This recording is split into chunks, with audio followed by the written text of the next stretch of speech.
Hi, everybody. Welcome to Deep Dive Movie Reviews. My name is James Marsh. I'm here with my friend Steve Hackman. And today we are talking about Julia Ducournau's Palme d'Or winner, Titane. Hey, but before we get going, as always, it would be a great help to us if you would subscribe to Deep Dive Movie Reviews. It really helps us get the channel visible and to a wider audience. Don't forget to ding that bell as well. That's there to remind you whenever we drop a new video. It'll let you know about that. And please, as always, we say this every episode. If you have a comment, perspective, we want to really create dialogue. We love talking movies, as you can tell, and we'd love to talk movies with you. On that note, I just want to say thank you to our new subscribers. Welcome them to the channel, Deep Dive Movie Reviews, and thank you for watching. And please do take a moment, have a look back through our small but growing back catalogue of videos and see if there's anything else you like. As always, we do want to hear from you. And if you have requests for films that you'd like to check out and review, let us know in the comments. Thank you. Yeah, please do. And what are we going to be looking at today, James? Okay, well, today is Titane, which is a new French film from Julia Ducournau, starring Agathe Rousselle and Vincent Lindon. It's a weird one. I'll get that out there right off the bat. I mean, this quite controversially or quite divisively won the Palme d'Or when it premiered at the Cannes Film Festival last summer. Essentially, it is the story of a young woman named Alexia who, when she's a young girl, she's in a car crash with her father and results in her having a titanium plate put in her head. We then catch up with her about 10 years later when she's about 20 years old. And she's working as a dancer at car shows, basically doing sort of sexy, erotic, not striptease exactly, but kind of, erotic dances on the bonnets, on the hoods of these cars, flashy sort of whatever models. Now, as I start off with setting this movie up, I just want to say that what happens then is a series of increasingly violent events in quick succession, which result in her having to go on the run. She hightails it up to Paris, breaks her own nose, changes her appearance, and passes herself off as a young man called Adrian, who is welcomed into the home of his estranged father, Vincent, played by Vincent Lindon, who is a firefighter in Paris. And from there, it becomes a very strange relationship movie, as well as a whole lot of other things besides. So, Steve, what did you make of this one? That is the hardest question. What do I make of this, James? When we decided we're going to do this movie, it won the Palme d'Or. It is the French submission to the Academy Awards this year for France, for the international film category. Obviously, this is a movie we had to look at. And so I strapped myself in because I was prepared. You'd given me a bit of a heads up. I was not ready for the roller coaster of what I was going to see, especially about in the first 30 minutes. People need to know up front, wow, this is bizarre in many ways. And yet I found once I got over a certain hump, so to speak, and I started to appreciate elements of the story, especially for me, the movie was a bit of a struggle, if I'm honest, for the first 30 minutes. It's unnecessarily violent. In many ways, it's absurd. The whole relationship with the car, it's absurd. Having said that, once the relationship, which is a little awkward at first, is formed with the fire captain. He's not just a firefighter, he's the captain of the house. It really becomes something that I genuinely started to like. There is an element in this movie, although this isn't the normal movie that I will tend to watch because of the bizarre natures and the violence involved.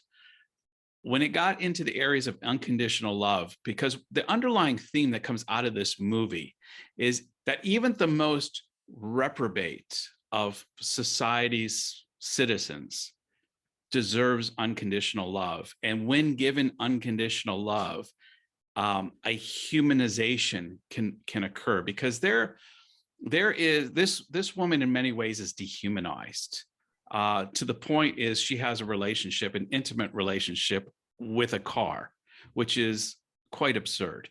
But this firehouse captain, even when he realizes this is not his son, and he tells her, I don't care who you are my son. And this gets back to, there's a pastor in America that I saw, he had listed his 10 best movies of 2021, and Titane was on there. And so I was thinking, oh goodness, okay, this is gonna be really good. I know that he, in many ways, he shares a similar faith to me, and I really respect his opinion on many things. So when I thought, oh, Keith likes this movie, I'm looking forward to seeing what this is all about. And I found myself the first 30 minutes going, what in the hell does Keith see in this Come movie? on, Keith. What the Keith, hell? what are we doing? Are we doing this? But when the scenes begin to come out of the growing relationship and the father heart of that fire chief captain, when that begins to become what is the foundation of the movie, that's when I thought, oh, now I get where Keith, I know this is what he's responding to in the same way that I'm responding to it. So my initial thoughts are, this is a hard movie to watch. And yet, if you can press through, there is a redemption story here that is worth watching. Yeah, I think you're right. It is tough. That first half hour is undeniably gratuitous, and shocking. And I watch a lot of horror movies. I think I'm quite much more than me. Yeah, no, I think I'm prepared for kind of visceral violence, but even that, I was like, oh, come on. There's a couple of moments which are really gnarly. What's interesting, James, is they even add, though, even in the midst of the gnarly violence, as you just said, they put in some farcical comedy when she has to kill everybody in the girlfriend's house, and she realized there's another one of you. I got to kill you now too. And the music that started up in the midst of this just gratuitous violence, there's a comedy element, which I thought worked. Sure. I mean, and it reminded me of many things, but also like Clockwork Orange. The sequences at the beginning of Clockwork Orange, where you are being introduced to these young people, and they're just hoodlums. There's no motivation behind any of this. They're just going out and tearing the place up. And that's what we think is going on with Alexia as well. We can see no real motivation for what's going on and why she's attacking these people and why she's brutally bludgeoning them and stabbing them and what have you. Clearly she's a damaged young woman. She has issues. She's working through some things, but she's also kind of lashing out in ways that it's almost like sort of misplaced affection. These moments of violence seem to be born out of moments of intimacy. There's the kind of the slightly stalkery fan in the car park at the beginning who sort of oversteps the boundary and pays the penalty for it, gets a chopstick in the brain essentially. And then there's the colleague, the girl who is clearly attracted to Alexia, and they hook up and they go back to her house, but Alexia can't help but keep overstepping her boundaries, and causing her pain in moments of sort of pleasure, what should be pleasurable. And you almost develop a sense of sympathy for the character in and amongst her viciousness, because she's unaware of where society's boundaries are. And when, even in the case with the fan who accosts her in her car, I mean, obviously she's justified in a reaction to stop him, but it's such an overcompensation. She doesn't understand society's boundaries, society's norms, how things are supposed to interact. When somebody does a number 2 level of offense against you, you can't come back with a level 10. It's and expect people to still be on your side. Right. Sure. I mean, I found essentially what this film is. So it is a film about intimacy and those kind of intimate relationships and finding a compatibility and finding boundaries. She encompasses the same problem when she's with her quote unquote father in the second half of the film, when she is passing herself off as Adrian and he is her father, and he keeps sort of embracing her. She quickly realizes that she is pregnant, and pregnant from the interaction with the car that she had. And so it's doubly weird and disturbing, because you're like, hang on, has she really just been impregnated by a car? Well, we'll find out. Stick with us, viewers, on this. Yes.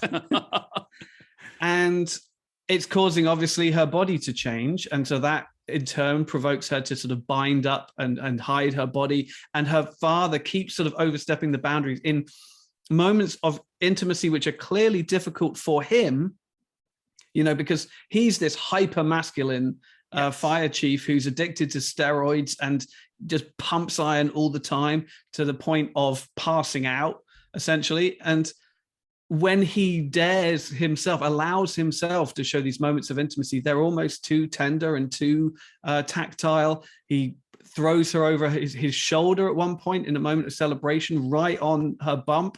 And she has to, and it's in front of other people, she has to kind of hide that.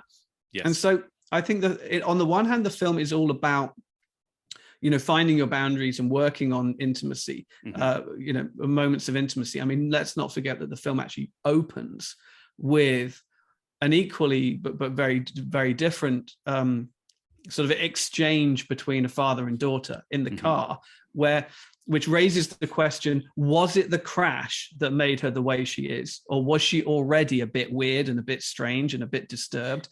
Because in that opening scene, she's making those noises. She's irritating her dad when he asks her to stop and he turns up the music. She just pummels the back of she causes the crash. Right. It seems like she already at a young age doesn't know the boundaries, the parameters, and the social norms that the average person is supposed to kind of live their lives by.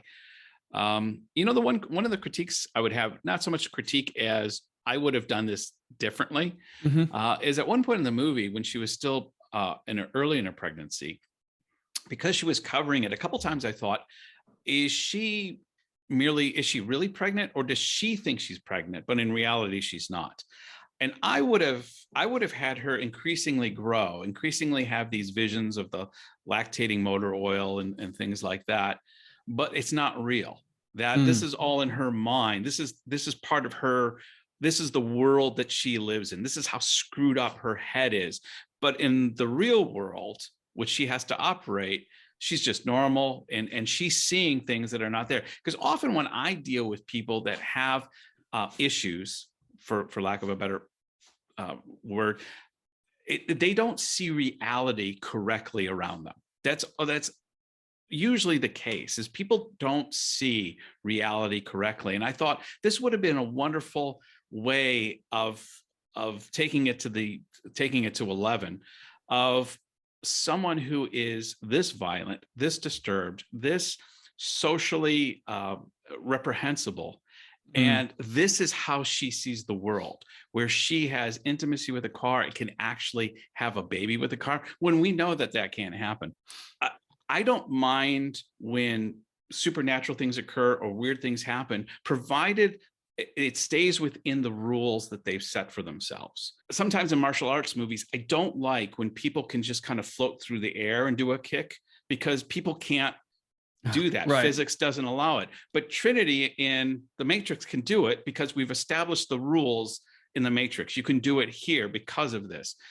I know this is my own personal issue with a lot of movies, is I never got understood what the rules are in this. Are we in a supernatural world where this can occur? Is this a Stephen King where we have Christine, the sentient car that does these things? It's left really ambiguous. So I would have had this purely in her head, but in the real world, she's not pregnant at all. Okay.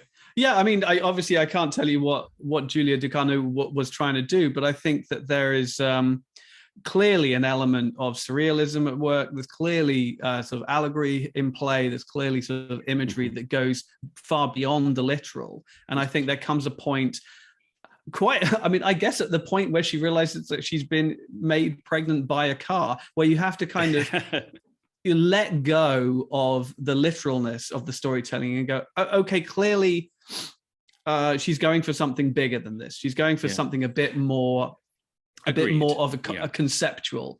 And so I was willing to kind of let go and see where it goes. And I think you know, one might say that's where madness lies, is in trying to join all the dots together necessarily at the end. I mean, I think what you can, the other thing I wanted to say really is that, so I think it is this exploration of relationships or of intimacy specifically, and finding boundaries. It's a girl who has clearly struggled to define where the boundaries of human interaction lie, or where they should lie. And I think she's trying to work those out for herself, albeit in incredibly extreme ways. I think the other thing is that it's a film about transformation.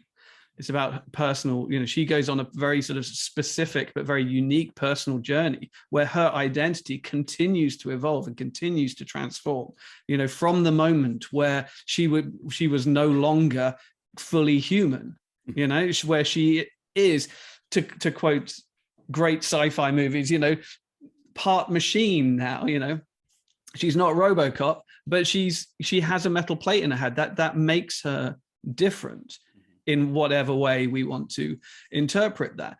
And you see as the film goes on that, you know, early on she's objectified, you know, she is in the way that a lot of quote unquote, you know, traditional women, young women of her age might be. You know, she's kind of objectified by all the men around her in the most sort of literal way. She's literally put on a pedestal and leered at by all the men in the room. And, you know, she finds a way that she can make a living from doing it, but that doesn't excuse it. And then you've got these men sort of overstepping boundaries, literally leaning into cars in order to sort of kiss her, regardless of whether she wanted to, telling her that they're in love with her. And she takes very extreme reactions to that. You know, she rejects that version of herself, you know, and I think maybe that's one of the things that prompts her to start this, if indeed this is the start of this murderous rampage. We see on the news that the killings have been going on for some time. Is she the killer? We don't know. Or is she inspired by the killings, or is it just coincidental that all of this is going on at the same time? That's never clearly defined for us. However, she continues to change her appearance. She literally changes herself into a man. And then she goes through a lot of the practical, jumps through the practical hoops that a lot of trans people have to deal with like sort of binding your chest and things like that in order to appear the way you want to appear or closer to it. You know, she cuts her hair, she breaks her nose, and then she binds her chest, and you see those marks and those rashes and the cuts and the abrasions that it does to yourself. And apparently, you know, it's easy to believe that those are, you know, medically accurate, and these are the struggles that sort of young trans people have to deal with. And then, I mean, she's labeled, her sexuality is never clearly defined. You know, you see her being intimate with men, then being intimate with women, then being intimate with a car, and then as soon as she shows up at the fire station, the other guys think he's gay. Sure. Yes. Yeah, they're like, because there's a comment made by her dad that I'm God and this is Jesus, so you have to respect him. And they're like, who knew Jesus was white and gay? You know, so regardless of who Alexia identifies herself, whether she even identifies herself as her anymore is up for question. But the way other people identify her continues to evolve throughout the film, and until it ultimately kills her. And this is where I have to come back to, there's scenes in this movie that I really, really like. You know, I've said before, I'm a sucker for redemption. And the scene where Vincent, the station captain, her father, is passed out from the steroid overdose, and she's going to kill him. And she does, and you could see the frustration in her, because she knows she should kill him, and yet he has demonstrated an acceptance she's never known before, a love she's never experienced before. Like you said, she's always been objectified. She's always been treated as an object. She's always been seen as less than. Now, for the first time, this man is showing a pure love that is unconditional, that is saying, you are my son. And it doesn't matter what any of these other guys say, doesn't matter what the world says. I'm telling you, you're my son. And that's all that matters. And she's never experienced anything like that before. Mm-hmm. And just that beautiful moment where and then she can't do it because she's been intimate with that one roommate, and then she killed her. Like she can just cut people out of her life with not a thought. Sure. I mean, it should be pointed out that she murders her parents, as the final straw before she leaves town. She locks them in their house and sets fire to it. It's like every relationship she's ever had ends with her killing that person. Yeah. And this should have been part and parcel. She's going to end this relationship. I'm going to kill him and I'm going to move on. And she can't do it. And that is a turning point in this movie. And that's where the turning point in the relationship. And that for me is one of the redemptive elements of Titane. Oh, for sure. It really is. It's like you said, it's a really real moment where it changes gears. And then it works towards this sort of Vincent's redemption almost, rather than Alexia's redemption. I think at that moment, you think, oh, okay, Alexia has changed. She's going to be something else now. And then it becomes, one thing I love about the film is how the focus of the narrative changes. And it becomes less and less about her so much as it becomes about him, because she has gone and unwittingly found shelter and solace in the arms of an incredibly damaged man. Yes. Who has lost his son at a young age. His son, has been missing since he was a teenager, and he lost his wife because of that. And all he has is the firehouse, which is, as I said, this sort of hyper masculine environment. I mean, the sapeur-pompier in Paris that he captains a firehouse of, they're actually part of the military in France. Yeah. So it's even more sort of high stakes, high testosterone. And, unsurprisingly, when Alexia stumbles into this environment, she's immediately on the back foot. But the only thing that keeps him going is the fact that he's got his boys, and he's got his addiction to steroids, and so the fact that his son returns, quote unquote, returns to him, he's willing to overlook absolutely everything, including the fact that it's not him, and quite clearly is not him. No, and there's another element of the absurd, because when she puts herself forward as the lost son, and then he goes to claim him, the son. They're saying, oh, we're going to do the DNA test to make sure. He's, oh, don't have to do a DNA. I'm like, come on, you haven't seen this person since they were a young boy. And there's so many elements here, which you have to kind of say, okay, I'm just going to, like you said, this is a bigger picture, a more surreal, some of the details. If you try to examine the details, if you look under the hood too long, you're just going to end up critiquing too much, because there's a few things that are out of joint there. But if you can look and appreciate the big picture, it's a movie that's definitely worth considering. Yeah, it's an experience as opposed to sort of a meticulously detailed story, really. This is about the big themes, and it's about the feelings, and it's about the emotional journey, rather than the step-by-step sort of logical evolution of a woman and her finding her place in the world, if you like. I saw a brief interview with Julia Ducournau and the director, and she mentioned that she wanted to create a movie that was able to demonstrate love. I don't think she said unconditional love. I'd like to use that term, but it was a pure love.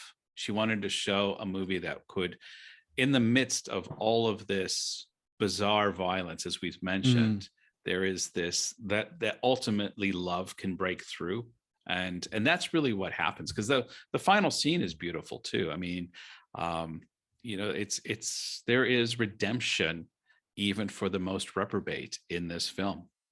Yeah, I mean, the final scene, she gives birth to her baby. Her father, quote unquote, helps her deliver the child, and and she dies in the process. I mean, her body is falling apart as the Yes. film goes on, as she's coming to term, and it's literally tearing open in places, and you see titanium underneath. You don't see blood, you see motor oil. A transformation is occurring, but it's always been, I read it in quite a positive way, because it's like the plate in her head has kind of been the secret shame her entire life. It's the thing that she's always tried to hide, but it's the thing that defines her uniquely, when held up against the rest of the world.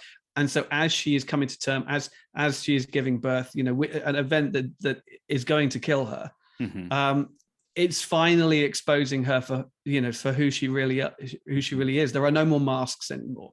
She can't hide in these baggy clothes anymore. She is fully exposed for exactly who she is, warts and all. And the result is this gift of this baby to her father, literally giving him the child that he lost back to him. That's what I saw too. He's getting the son he lost. Yes. Albeit a very unique child in its own right. Indeed. Let's not think about it too much. No, but the final shot of the film is of this newborn baby that he is cradling, saying, what are his final words? I'll always be here, or something like that. Yes. And the baby is clearly part machine. It looks like a baby, but underneath it has an endoskeleton of pure like titanium skeletal core. Yeah, spine. Yeah. Yes. And so you're like, so I was thinking to myself, how does one interpret that?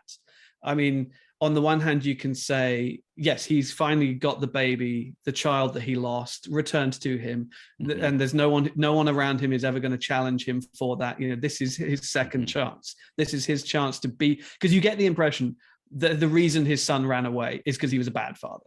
Right. Yeah, his kid was unhappy and ran away, and so this is his chance to make amends and be the father that he never was. It's a clean slate, start over. Yeah. But it will always be Alexia's baby. Yeah. It will always have that titanium, quote unquote, titanium element to it. It will always be different. It will always be special. But I think it's one of those things where it's like your idiosyncrasies are what define you. I think it's those differences, those unique elements, which is what makes this baby special, not different, but special. I think it's a way of spinning it in a positive and going, that these are not things to be ashamed of. These are things that define you, sure, but they don't have to define you in a negative way. Well, obviously the voters in Cannes agree, because they voted it for the best picture and Palme d'Or.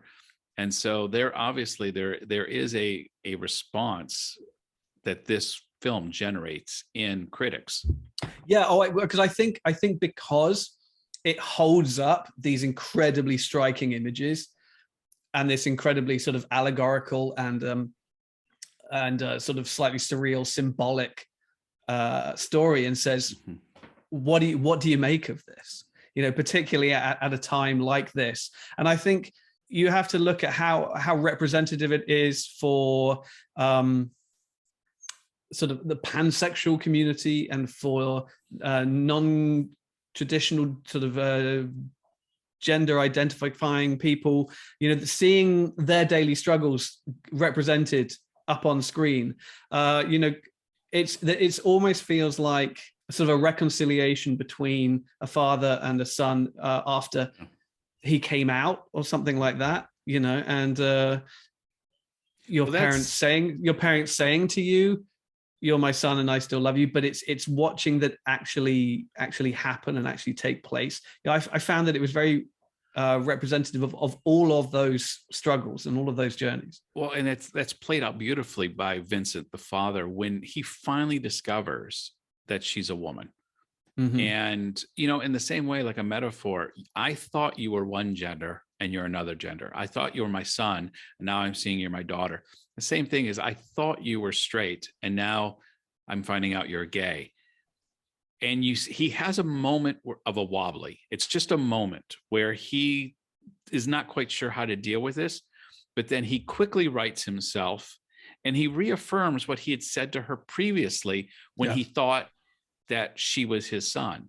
you're still my son. I don't care who you are. I don't care, about all these other things. And that's what any loving parent, like you said, that is probably had to have that encounter with a child that came out as gay.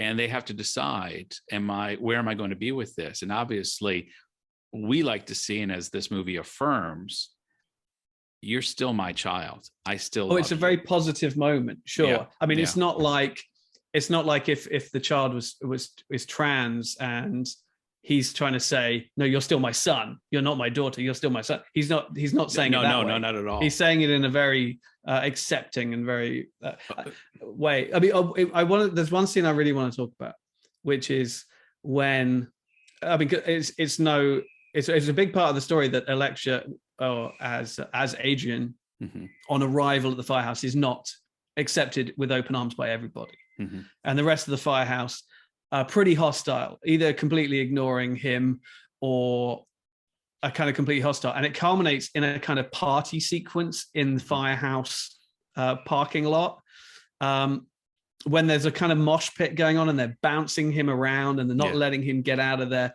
to some really kind of heavy sort of death metal music. And then Adrian climbs up onto one of the fire trucks and everybody stops what they're doing and everybody starts watching. And Adrian essentially turns the tables on them completely and essentially does the same performance almost that she was doing back on the cars at the beginning.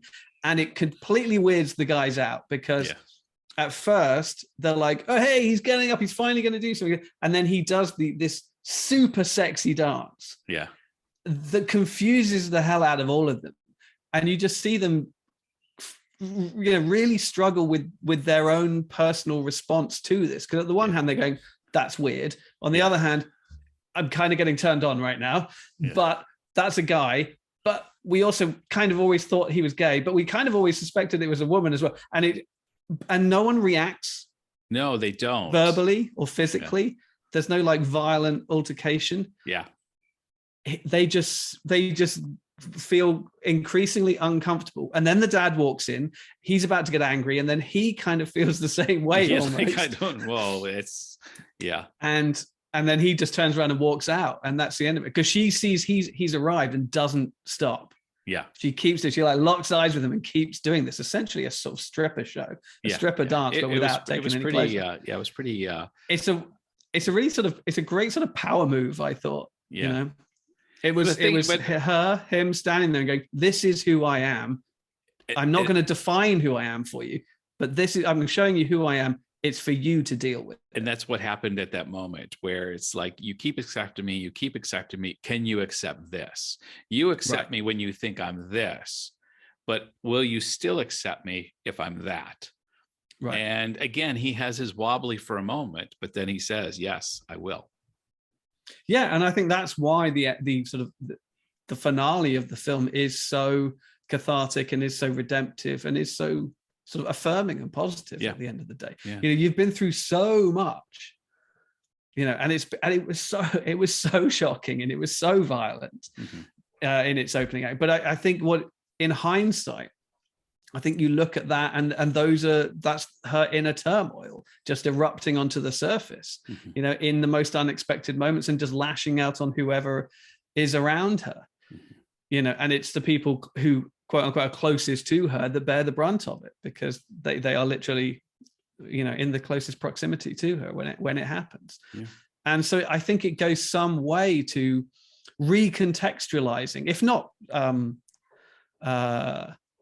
what's the word? Excusing, but recontextualizing those moments of violence that we see at the beginning as something more of an internal struggle and more of her battling with just daily, you know, non-acceptance and all the rest of it, and her this feeling of intense discomfort within herself. James, before we give our final score, I just have to mention Agathe Rousselle. The whole story rests on her shoulders. And when I found out this is her first acting experience, I didn't believe it at first because she carries this so well. She's so believable. I almost feel like if I met her in real life, I'd be scared. That's how much she embodies this character. And so one, I thought kudos to her, wonderful performance. And also Vincent Lindon. He conveys so much empathy. He was the perfect casting choice to be able to be both this super macho, testosterone driven steroid. I'm getting older and I'm losing my physicalness, and I can't stand that I'm losing my physicalness because I'm 150% man and I'm the station chief of this all men's band and we save lives for a living. And also being able to accept everything that we've stated up to this point. A son who's obviously not a son, who's androgynous, who, continually there's an unraveling of who this person is, becoming less and less what he originally envisioned he wanted to have for a son, and yet still empathizing, still loving, still extending this unconditional grace and compassion. And so Vincent Lindon, I thought the casting in this film was phenomenal. I think you've said it perfectly. I don't really have anything to add. Yeah, I completely agree with you. They're both astonishing. I mean, the one thing I do know about Agathe Rousselle is that I know that I think she studied acting for a long time, but this is the first thing that she's been in. Okay. But I think she's also a journalist. I think I read that she's a journalist and that she started a magazine that promotes the work of women and marginalized voices and that kind of thing. So, whether you would call her an activist or not, I think is maybe stretching it a little bit. But this is definitely a world with which she is familiar and sympathize. I don't know how she identifies, but she's clearly tuned in with that world, and yes. It's a big part of who she is and what she does is giving sort of diverse voices and marginalized voices sort of this kind of spotlight and this kind of attention. Yes. I mean, the only other thing really I want to talk about is just sort of the look of the film. I think visually it's incredibly sort of interesting film. It really, particularly those early scenes, it captures that kind of sort of neon soaked sort of noirish look of sort of modern noir movies. I think it jumps from being sort of incredibly sexy to incredibly violent to incredibly tender, sort of with great sort of ease and dexterity and fluidity. And I think it all sort of, and the makeup work is astonishing. I mean, how her body changes over the course of the film. Yes. I mean, this is full on body horror. This is like David Cronenberg kind of full on body. I mean, we shouldn't not mention the David Cronenberg movie Crash, if you've ever seen that. Yes. Which is an incredibly challenging movie also about people who don't quite have sex with cars, but get turned on by car crashes and like to sort of, have sex with each other in various states of injury, should we say? It's a film I really, really like. I really like David Cronenberg's films, and so anything that touches into sort of body horror and looks at sort of the extremes of the human body and how it can be changed and how it can undergo sort of all this kind of metamorphosis. I've never seen the idea of sort of body dysmorphia. I don't know what you call it. Do you call it, or gender reassignment, or just sort of gender re-identification, contextualized as a